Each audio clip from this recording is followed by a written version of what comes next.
Oh. I was doing a San Diego once, and I was on a panel, and I thought it was getting kind of boring. While I was doing the panel, there was a guy, Frank Lavici, who was a friend of mine. He was doing Clive Barker book at the time. We were doing this Marvel panel that had everybody you wouldn't want on a Marvel panel talking about their projects. So everyone wanted to hear about Wolverine and the X-Men and this, that, and the other. And the guys we had on the table were talking about their new Clive Barker line and Ren and Stimpy and new format changes we were going to do in Marvel Age. Yeah, and everyone in the panel, everyone in the audience was just being so polite, and they weren't leaving. They're just sitting there, and they're like, what are they going to talk about? Gambit. And I'm sitting there next to Frank Lavici on the panel, and I'm like, doodling things on his pad, and he's doodling, and she's cracking him up, and he's doodling me back, and really stupid. Maybe they won't see. Maybe there's a room of people that just aren't paying attention. And at one point, I take 2 cups and I do this, and I turn around and eat and I go.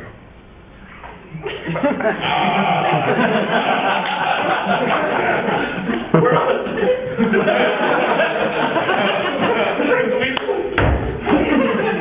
and the podium's in front, so the person talking on the podium has no idea. And everyone's laughing, and they're like, and then we're doing this in Marvel Age. And then we're doing that.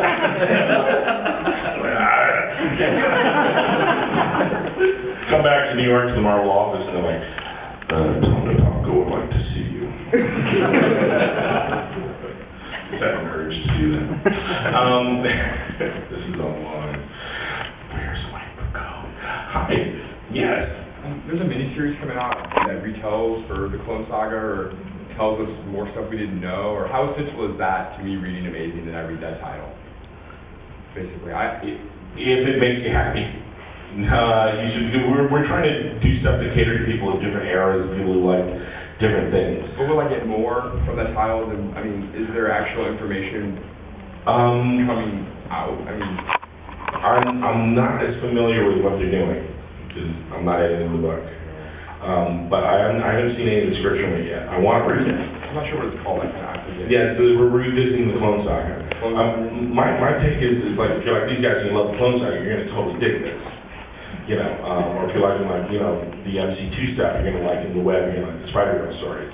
One of the things I like that Marvel does a lot is that they do projects that cater to lots of different fans to make different people happy. Like I can't wait to read the new Paul Tobin Spider-Man Secret Wars, which we announced, which is going to be, you know, stories that Spider-Man experienced in Secret Wars when you were, you know, looking. Yeah. It's not set in Marvel Adventures, it's set in real, you know.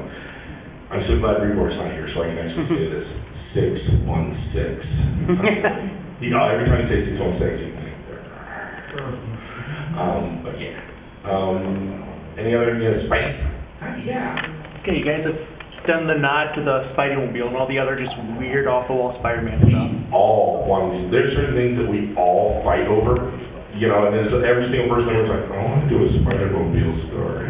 Everybody wanted to do it in Zeb 1. Will you do a Spidey Armor story for me? Never in a million years. I'll just, you know, you'll see, like, if you go and you read Spidey Torch, we do these stories in every single era. And then we skip over the 90s, where in the last issue, which then took place in the present, where Spidey and Torch are talking to each other, and Torch is like, hey, and they're reminiscing about all the adventures they've had over all the years, and they reach that era that we skipped in the mini, and Torch goes, yeah, remember that time we bought the multicolored symbiotes with this guy? That wasn't me, that was a clone. or the time Quasimodo took over the Spider Armor, and that was a clone. Okay. And I believe that the armor wasn't really armor, it was just really hardened webs. It was ice cold web. Ice cold web. I read it again a couple weeks ago and it was just awful. It was coolest hologram cover. It looked amazing and I loved picking up at 12, but oh, it was hard to read. I like the current run of Spider-Man, it was amazing. But no, I don't want to go through the Spider Armor. We love different, you know, stuff in different eras and different things we love and want to see back. And I think the trick is to do it in a way that's new. To do it in a way that, wow, I didn't see that coming. Or, you know, you think about Spider-Man turnaround since 1962, and that means there's been like 100 Sandman stories. So you want to make sure when you're telling the Sandman story, what am I bringing to the table that's new? What's going to make this a new story for a new generation? And yet still be faithful to everything that happened before. Yeah.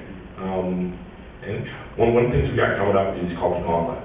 And I'm really excited about that, where in the Gauntlet, we are bringing back, when we started the book, the editor said, we want to take all the Spider-Man villains and put them in a little toy chest and lock them up and see what new Spider characters you come up with.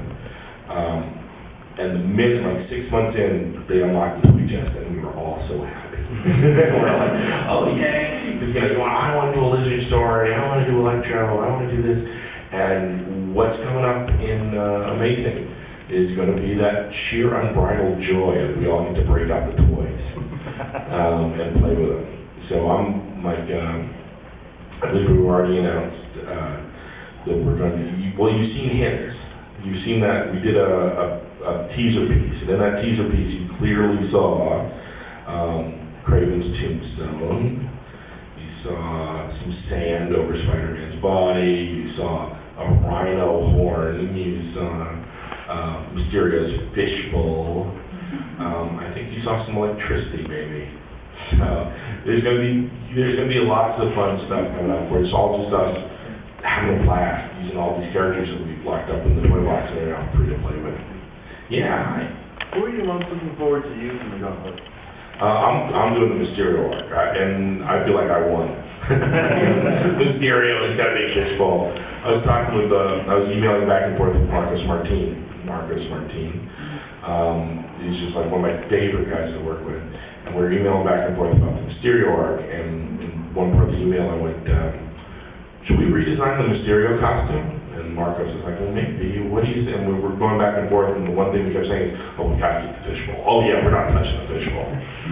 Fishbowl's awesome. Without the fishbowl, you don't call Mysterio. Fishbowl! Yeah. Didn't Kevin Smith and Joe Castillo kill? Is Mysterio dead? Isn't that master of illusion dead? I don't know. Everyone's like, which Mysterio are you using? I'm using the Mysterio. That's Mysterio.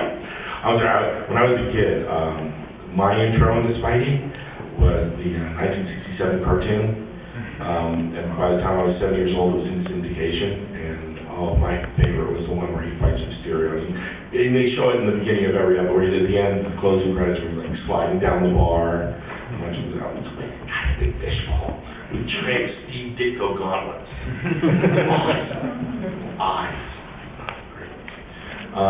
You know what's the best Mysterio story of all time? Did you ever see the one where he makes Spider-Man think he got shrunk and he put it into a toy fair? Yeah. That was amazing. So yeah, I'm really excited to be working on with Mysterio. The story, I don't know if we've announced yet who the villain is, but I love every darn beat of the Zeb Wells story. When I hear the Zeb Wells one, I'm like, the Chameleon stuff that Fred's doing is really creepy. If you get a chance, you should go on Newsarama and check out the preview page. It's really creepy.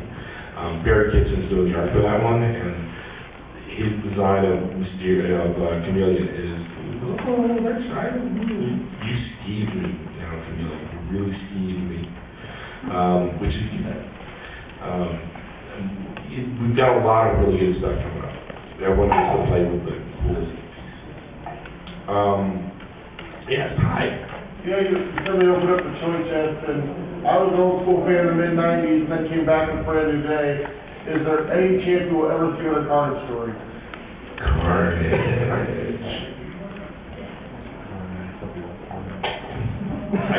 I'm not talking. I'm not talking about Carnage. If you could only look into my little sketchbook, I'm not talking about Carnage. We're gonna have to wait.